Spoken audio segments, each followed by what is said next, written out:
Matthew, what does your crystal ball say about America as compared to the Weimar Republic? I mean, how is there a similarity in your mind? Because you studied both intensely. Yeah, I believe the parallels again are very striking on a cultural level, socially, economically. I brought up to you the growing tensions between the older populace and the younger workers, and that happened in more respects than one. Hello, hello, hello. Robert Kiyosaki, the Rich Dad Radio Show. We're broadcasting from Phoenix, Arizona. It's either heaven or hell. And right now it's heaven. Why people live here. And we have a very important program today because, as the saying goes, it's a very wise saying that history proves people don't learn from history. And we make the same stupid mistakes over and over again. And our guest today is Matthew Seaman, and his specialty is the Weimar Republic. Now, the trouble is most students have no idea what the Weimar Republic was. And it's a very important subject because we're doing the same thing that was done back in the 1920s. So the Weimar Republic was an interesting time, but it was set up from, I was taught, Matthew disagrees with this, but in 1918, there's a Treaty of Versailles. The Treaty of Versailles was when Germany finally surrendered from World War I. And the Axis powers, or the Allied powers, should I say, got together like France, America, England, forced the Germans to pay for the war. And the Germany was broke. So they paid for the war by printing money. And God bless us, America's doing the same thing today. So the reason I have Matthew on is very important we learn from history. And most people have no idea what the Weimar Republic was or the Treaty of Versailles. Yet they're very important times because there's a similarity. History may not be the same, but it rhymes, and it's rhyming today. So Matthew, welcome to the program. Looking forward to talking to you about the Weimar Republic.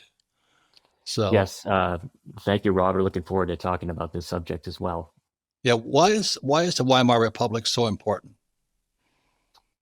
Right. So, generally, if anybody is familiar with the Weimar Republic, they think about the hyperinflation that took place mainly from 1922 to 1923. And popular references to this time period might show pictures of your average middle class German citizen carrying around wheelbarrows full of money. And we've, of course, seen other hyperinflations in history, but not quite like with a developed country such as Germany.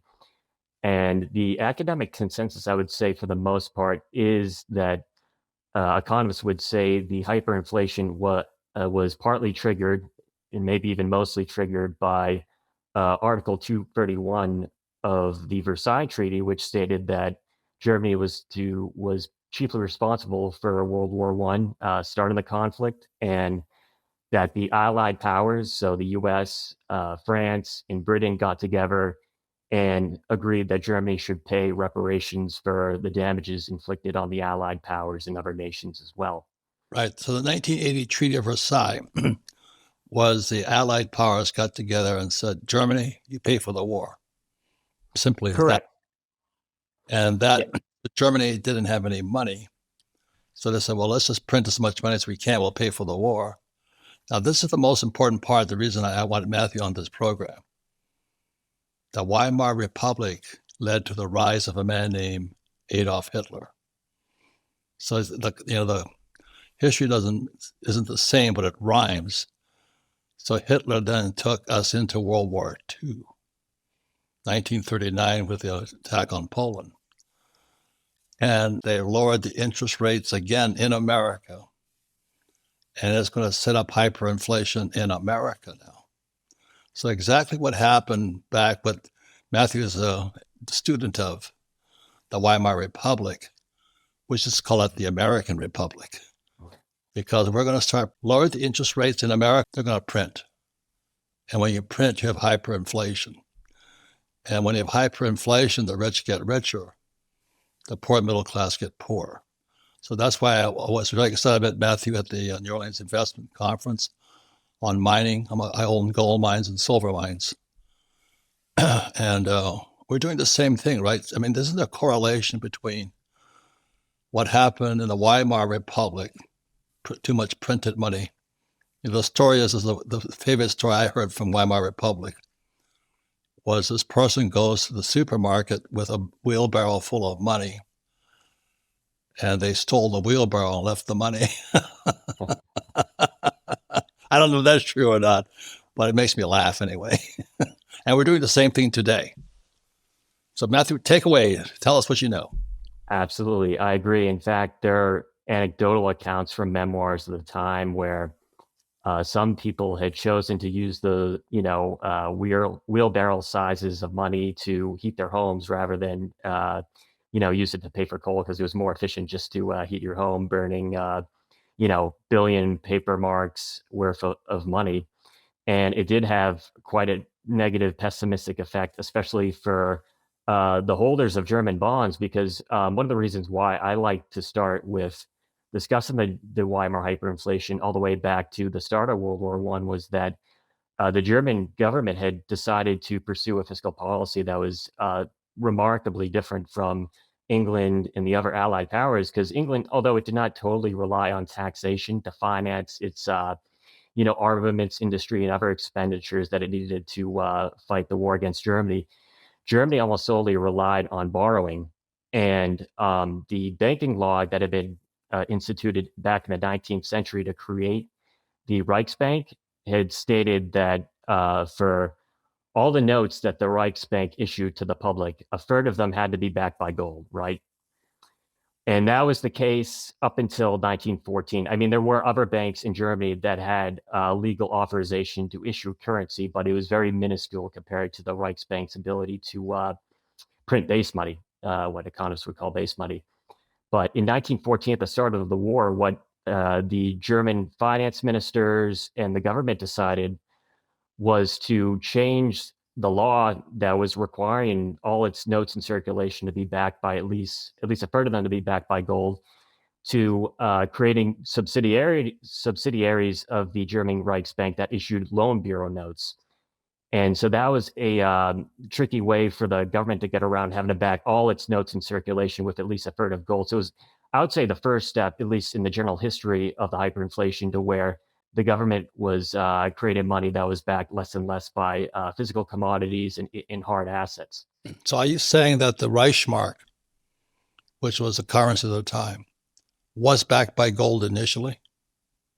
It was partly backed by gold. So the Reichsbank issued the Reichsmarks, which was the currency of Germany, and at least a third of the notes, those Reichsmarks in circulation had to be backed by gold. But it didn't have to be any more, but at the very least a third. So, of course, what happened in the days leading up to the war and during the war, the German government had withdrawn a lot of the gold that was held by the public, and they suspended convertibility. So normally you would be able to go to the Reichsbank or a local bank and be able to take your Reichsmarks and they'd be convertible to gold on demand. Well, that convertibility was suspended.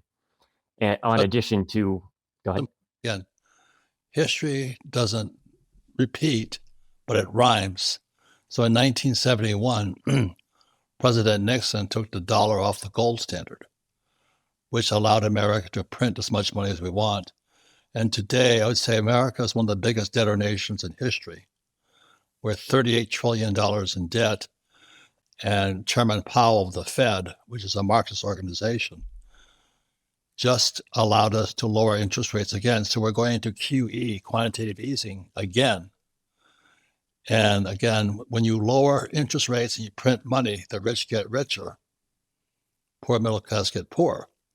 The reason the rich get richer is if you own gold and silver or land right now, or income producing property, the value of the property goes up, gold and silver. But so does the price of chicken and eggs. And so the poor middle class who don't have many assets or tangible assets, life gets more expensive. And that's exactly what's going on today. So Charlie Kirk, who was just murdered, his last few weeks before he was murdered, he kept saying the word affordability, affordability, affordability. And he was extremely concerned about the growing gap between the rich and poor and hyperinflation. And Chairman Powell lowered the interest rates again, which means they're going to print more money. So it does repeat.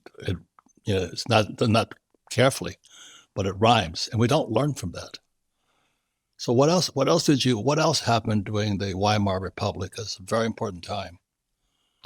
Absolutely, yeah. That's why I started with the 1914 to 1918 period when World War I was taking place, because the German government decided to issue war bonds, and the primary purchasers of the war bonds during the war were the middle class. It was the educated upper middle class of Germany that was known for being ardent savers. And of course, the previous 40 years or so, going back to the time when Germany was finally reunified from small local city states into one country, there was modest inflation of, I couldn't tell you what their equivalent CPI would be, but the people who had grown up in the reunified Germany, they had worked hard to make a living, and they put savings away for retirement. And of course, it went to nil, towards the latter years of the hyperinflation. And the primary losers of the German Reichsbank policies and finance minister policies that were pursued was the middle class, and those who were creditors to the government in other institutions as well. And the winners, of course, were also the people who actually held real assets. There's a individual named Hugo Stinnes who had become tremendously wealthy in the latter days of the hyperinflation by buying untold amounts of property and apartments, shipbuilding companies, so on and so forth.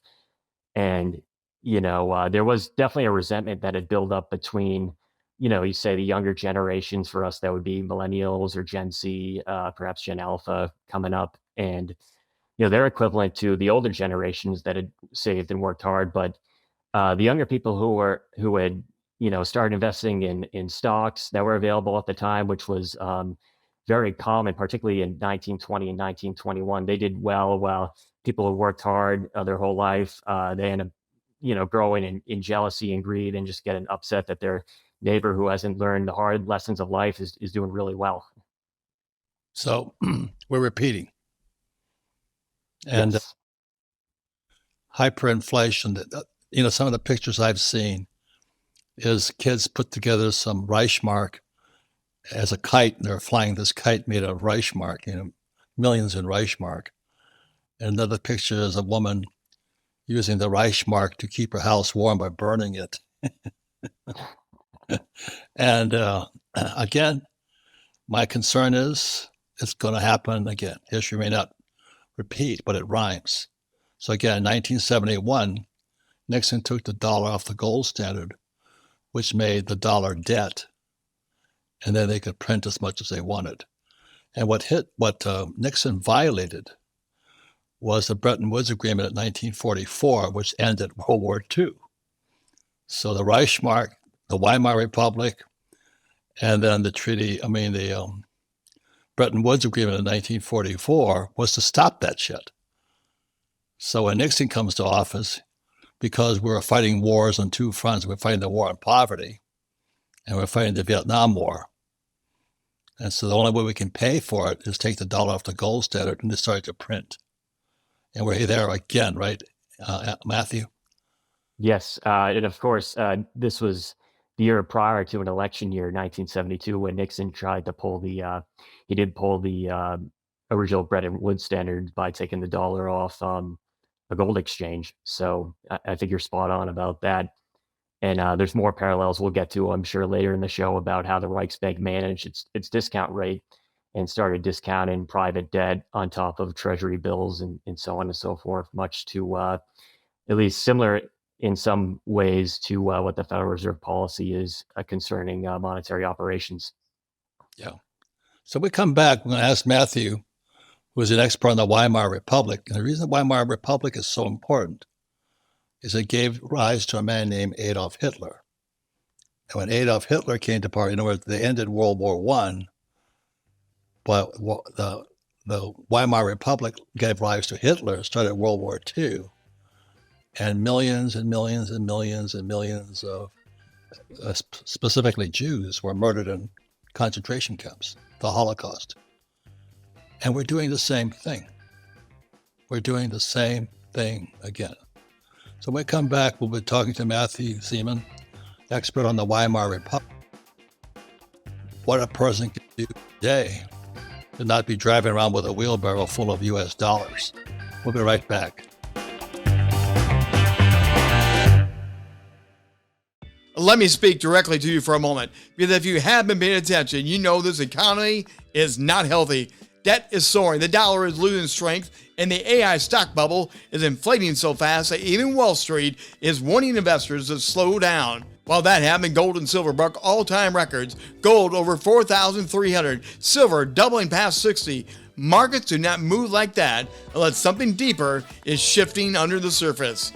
That is why major banks like Morgan Stanley now recommend putting up to 20% of a portfolio in the precious metals. They see the same risk I do.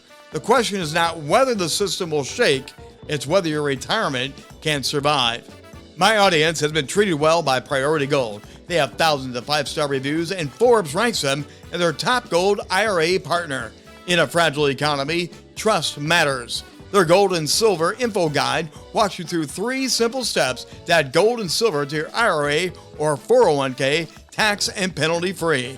And the free, no pressure portfolio review will show you exactly where you stand heading into 2026. No guessing, just clarity. Call 866-703-9895 for your free guide and review. That's 866-703-9895. Or take out your phone, open a text message, type guide, and send it to 24999. Again, guide to 24999. Prepare now. Waiting has never protected anyone. Welcome back, Robert Kiyosaki, Rich Dad Radio Show. It's not really a radio show anymore, but it's a podcast. But our guest today is Matthew Seaman. He's an expert and a student of the Weimar Republic, which I said the important thing about the Weimar Republic was that they started printing money to pay for World War I, but it led to the rise of Adolf Hitler after the Weimar Republic. And then Hitler took us into World War II, and millions of people were murdered. Also, there was World War II started with Japan and Germany fighting the Allied powers. Chairman Powell of the Fed just reduced interest rates again. They're going to print more money. So, Matthew, when you look at this whole thing, first question is, how come a young guy like you is so interested in the Weimar Republic? You know, it's funny, even before I made my decision on where to go for undergrad, I'd always been interested in economics, coming across it from reading global conflicts like World War I and World War II. It just really fascinated me after, seeing how resources were really the pivotal factor in determining who won and lost wars. And I want to understand, like, how should resources in the global economy be properly allocated? Are there instances in history that tell us, those critical lessons on what to do and what not to do? And what is it that makes capitalist nations much more successful than socialist nations and other economic ideologies? And I ended up choosing to go to Loyola in New Orleans for undergrad because I realized that their economics faculty had a lot of Austrian economists. And, it was a school of thought that I guess was gaining prominence due to predictions made before the global financial crisis that there would be a housing crash. You could think of Peter Schiff and some other. 2008, Yes. which was, again, they didn't print money. They created derivatives, and derivatives fired off. And what a derivative is very simply, you get an orange, you cut the orange in half, and you squeeze it, orange juice comes out, and the juice is a derivative. And the problem with a derivative, which happened in 2008, they fired off, is a derivative is more potent than the original thing. So you take orange juice, orange concentrate. That's what they were doing. And we're doing the same thing again today in 2025. So, Matthew, what does your crystal ball say about America as compared to the Weimar Republic? I mean, how is there a similarity in your mind? Because you've studied both intensely. Yeah, I believe the parallels again are very striking on a cultural level, socially, economically. I brought up to you the growing tensions between the older populace and the younger workers, and that happened in more respects than one. I see a lot of parallels with the governance. Now, violence was rift, especially right after World War One in Germany, because the German generals, particularly Paul von Hindenburg and Erich Ludendorff, they came up with something called the stab in the back myth. And Germany, fair and square, had lost the war. It had ended on German territory, and Germany was just exhausted of manpower and will to continue the war. But the generals who came back had said that it was the uh, greedy Jews and other scapegoats who were really responsible for Germany losing the war. And there were outbreaks of violence. And right within Berlin, the sitting leader of Germany had to flee. I believe it was to the Netherlands right after the war. And there was a fight for control of the governance that had lasted, somewhere between 5 or 6 months, to where the uh, individual socialists such as Rosa Luxemburg had tried to seize power. And there were some socialists, in fact, who had came to dominate the portions of the country, such as in Bavaria. But there was a lot of murders and stabbings, and even years after that, there were political assassinations, such as Walter Rathenau, who was the foreign minister of Germany. I mean, violence was on the street everywhere, and I mean, in some ways, that does remind me of America too. You bring up Charlie Kirk, who was murdered for what seems to be political beliefs and freely speaking his mind. So yeah, I mean the list goes on, of course, in other ways, but there was a pessimism about the future, and young people were very uh, grasping for reasons to live aside from having to work and see their savings eroded and so on and so forth. So And then today, I was looking at they elected the guy, what's his name? He's the mayor of New York. He's basically Zoran Mondani. Yeah, Mondami. And I was kind of looking at the analysis, who voted for him. And who voted for him was a lot of young women. He's a Democrat, socialist, communist, basically. So history is repeating. So Weimar Republic led to Hitler. And this bust is leading to Mondami. Does that correlate to you at all, or? I think so in some respects. Of course, this is highly contested, but Hitler did appear to be a socialist before he had joined the Nazi Party. And even though you couldn't necessarily draw a straight line between the ending of the hyperinflation all the way to Hitler, it does appear to me that there was such a trauma that was built up from that last period of the hyperinflation that the trust in government was completely eroded, and the general public knew that the system that was in place in Germany for their economy was broken, and their politics was as well. The government was designed differently in Weimar Germany than it is here in America. They didn't have a two-party system. They had something called proportional representation, where voters would line up to decide on a party they would vote for, and you could choose from the Social Democrat Party, which was the most popular party in the first election that was held in Weimar Germany in 1919. They garnered about 37% of the votes. The Catholic Center Party and various other parties as well, and they ended up having to form coalitions in government, because as long as one party did not hold at least 50% of the votes, you had to come to some form of consensus on how to govern. But there were people who were far left leaning in politics in Germany who were working to form alliances with trade unions and form other coalitions that were detrimental to the any success that the Weimar Republic could have. And I think that just, firmly set in the fears that people had, to where they wanted to trust someone like Hitler. They wanted to have a savior that could, knock down and rebuild from, a really broken system. And I sense the same from a lot of Americans today. Hitler. You're saying Hitler was a savior. They thought that he was a savior. Of course, he was anything but.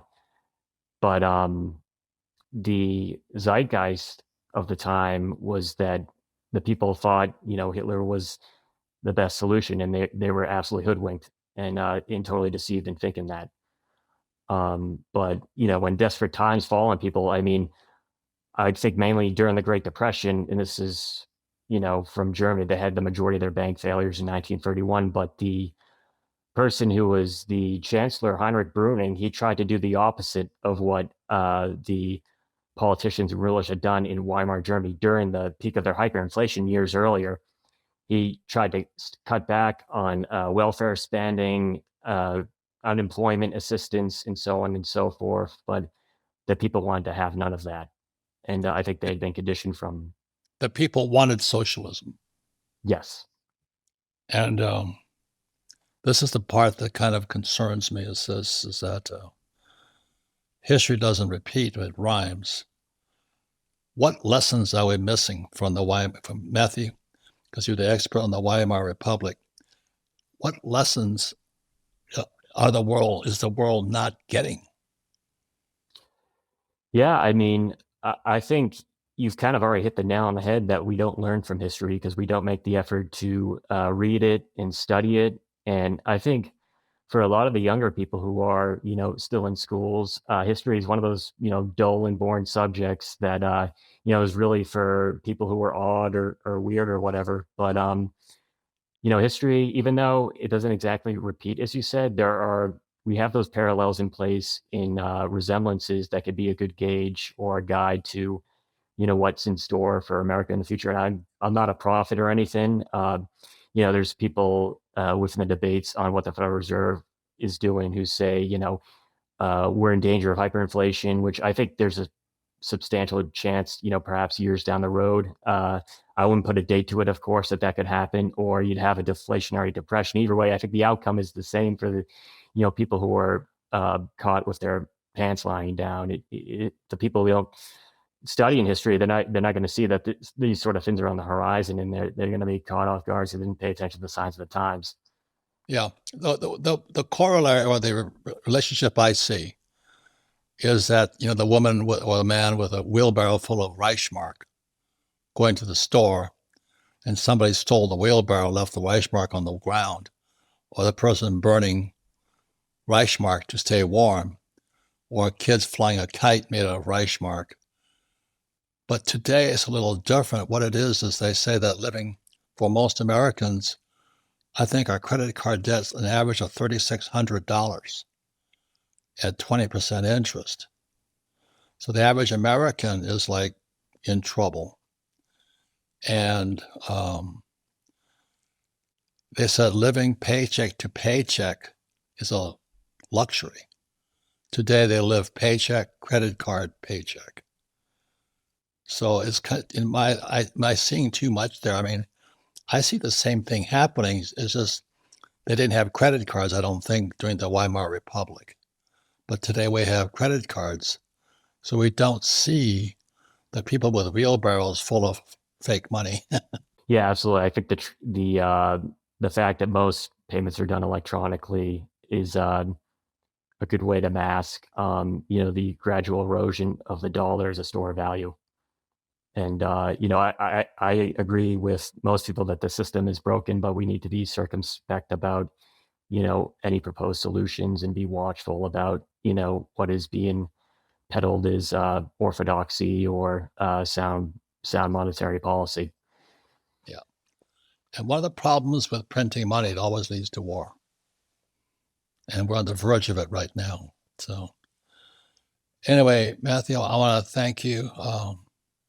Any final words to how do people follow you or get in touch with you or want to learn more about your studies with the Weimar Republic? Pay attention to history and pay attention to the details and be wary of anything that's being said.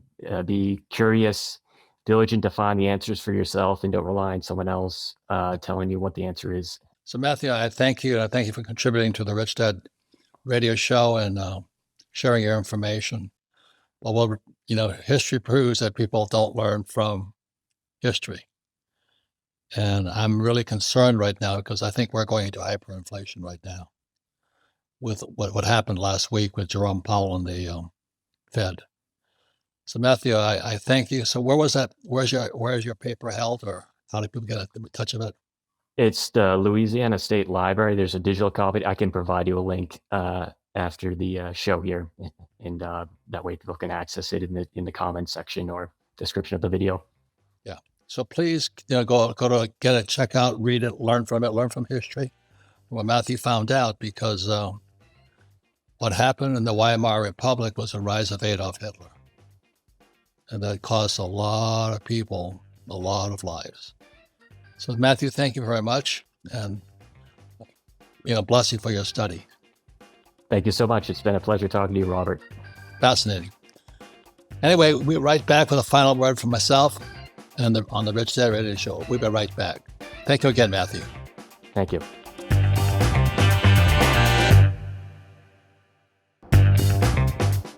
Welcome back, and thanks to Matthew Seaman, whose study is the Weimar Republic.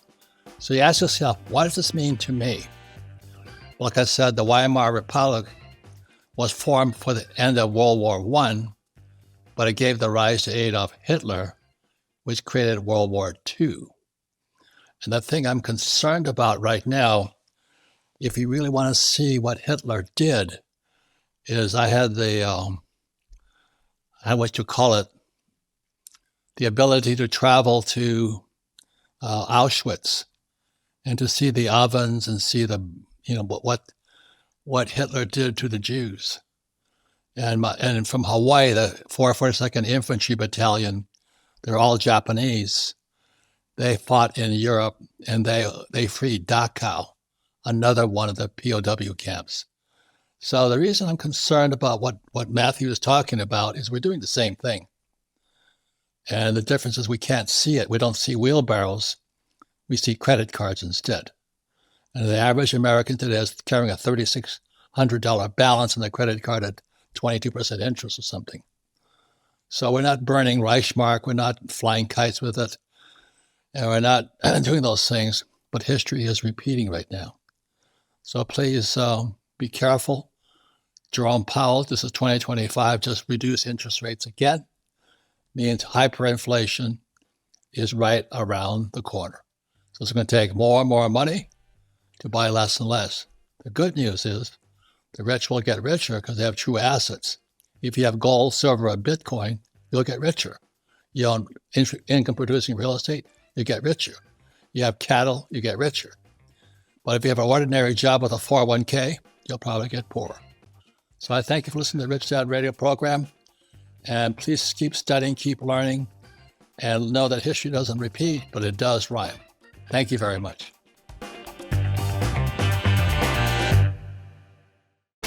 This podcast is a presentation of Rich Dad Media Network.